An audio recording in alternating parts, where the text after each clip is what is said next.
Hi everyone and welcome to a new video. This one is a little different to my usual content. I have decided to take up scrapbooking again. I haven't done this properly since I was about 15, and although I attempted to create a travel journal after our Japan trip in 2019, as you can see, I didn't get too far. I bought myself a brand new journal from Rebel Jones in her second sale, and I'm looking forward to filling it with memories. Just look at the edges of this journal. One of my New Year's resolutions for this year was to use all the stationery, and although I've done a better job than past years, I still have loads of untouched washi tape and stickers, like these glorious ones by Studio Don Don that I managed to grab in their sale earlier this year. I think these would be so perfect to decorate my Japan trip journal entries. Sometimes I buy myself things because I love the design so much, love the illustrations, and I really want to support the small business. But I get so scared to use them, like I'm not going to use them in the best way. But obviously the best way isn't just sat in a tin, is it? While I crack on, I thought I'd answer a few questions that you have asked on my YouTube and Instagram. Firstly, Kerry Ann asked, are you planning on making your own washi tape? Yes. That is the dream, to launch my own stationery range on my shop. That includes notepads and washi, all that good stuff. Because I'm doing this part-time, I am aiming to grow my business slowly. So I didn't want to go all in right at the start, but my initial launch of Mochi and Dumpling was a success, and I cannot wait to develop them further, bring them to life on new items, and create new characters too. As I'm showing you all these amazing stickers I want to use, now would be a great time for this next question. It's a juicy one. Sherelle asks, do you find yourself falling into a comparison trap when following other artists on social media? Short answer, yes. But now for the long answer. I think we all do, right? As a creative person, part of the job is appreciating art in all its forms. TV, games, music, illustration, photography. When you genuinely enjoy consuming art and supporting other artists or small businesses, it's almost impossible not to compare yourself sometimes. For me, the key difference is the intention behind the comparison. There's the healthy kind when you admire someone's work and it simply brings you joy. Their achievements inspire you, their growth motivates you to pursue your own ambitions. That's fantastic. But then there's the other kind, when admiration slowly shifts into discouragement. Maybe you see someone selling their work and think, I'd love to do that too. And then your own launch doesn't go the way you imagined. Or you look at someone's process and try to weave it into your own, but the result doesn't match what you expected. I've fallen into that trap so many times through college, university, and throughout my career as a designer and illustrator. I remember getting really into photography in college, and my friend took these gorgeous moody shots of this abandoned building next to our campus. I tried to do the same thing because I loved their photos, but mine fell flat. And now in hindsight, I can see why. I wasn't being authentic to myself. Art is deeply personal. Of course my work didn't look like theirs, because the intention, the feel, the perspective, none of it was mine.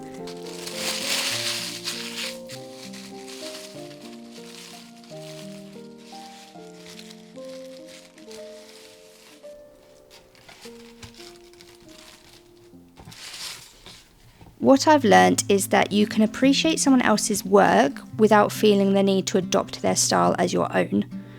Inspiration is wonderful, replication is not. Comparison is the thief of joy is a cliche for a reason. As long as your creative journey still brings you joy, you're on the right path. I wanted to create a scrapbook, travel journal, junk journal, whatever you want to call this, for so long, and I got discouraged when I attempted it for the first time because it just wasn't coming out as good as I'd hoped, and I let perfectionism get the better of me. Nearly 7 years later, and I'm giving it another shot because I'm in a much better headspace now and ready to just have fun with it. So here's my tips on how to be inspired without falling into negative comparison. And by the way, I'm still very much practicing this as I go. Number 1, notice the emotional shift. Admiration feels energizing, comparison feels heavy. If you leave someone's page feeling anxious, behind, or less than, that's your cue to take a step back. So curate your feed intentionally. Follow artists who make you excited to create things. Follow people who share their process and communicate authentically. And if you have to mute or unfollow anyone who consistently triggers self-criticism, that's okay. It's not personal, it's just self-protection. Number 2, separate style from inspiration. Instead of thinking, I want to do what they did, try thinking, what do I love about this? Is it the colour palette, the mood, the storytelling? Take the principle, not the product. Number 3, track your own progress, not theirs. Look at your work from 1 month ago, 1 year ago, 3 years ago. Your growth curve is the only one that matters. Number 4, create before you scroll. Even 10 minutes of drawing or writing before opening Pinterest changes your mindset from compare to create. Number 5, make space for your authentic voice. Ask yourself, what do I want to express? What feels natural to me? And what do I care about? For example, for me, I absolutely love Japanese culture. When I went on this trip to Japan, I got so inspired to just draw, to create. I saw so much artwork that gave me so much cuteness aggression. And that's what I really enjoy looking at personally, and it's what I really enjoy creating too. It feels very natural to me to create cute characters, putting them on food packaging, using colours that just make me really happy. So where I was trying to do those like moody photography shots in an abandoned building, that just wasn't me. I appreciate it, but it wasn't me.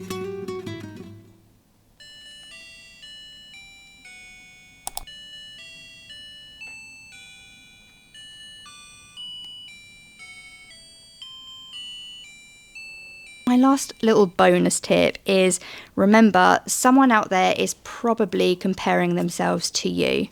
You might not see it, but your work is inspiring someone exactly the way others inspire you.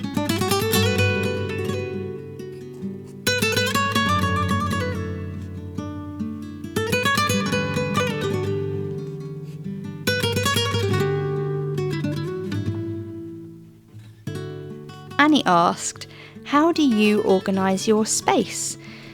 I like to surround myself with things that inspire me. Ornaments from blind boxes, trinkets from gachapon machines, artwork from people I admire that sparks a positive feeling of joy. It's also important to point out that I like to swap things out now and again, because although I love to decorate my desk, I don't like too much visual overwhelm while I'm working. As for organising my small business, I have a set of IKEA drawers to keep my giclée prints in, and I also have my Sizer Juliet on top of this. It's also on wheels, so I can use it for product photography, or as I am today, a table to work on while filming. And I currently keep all my stickers in a folder to protect them, but I think I need to upgrade this setup as I create more designs.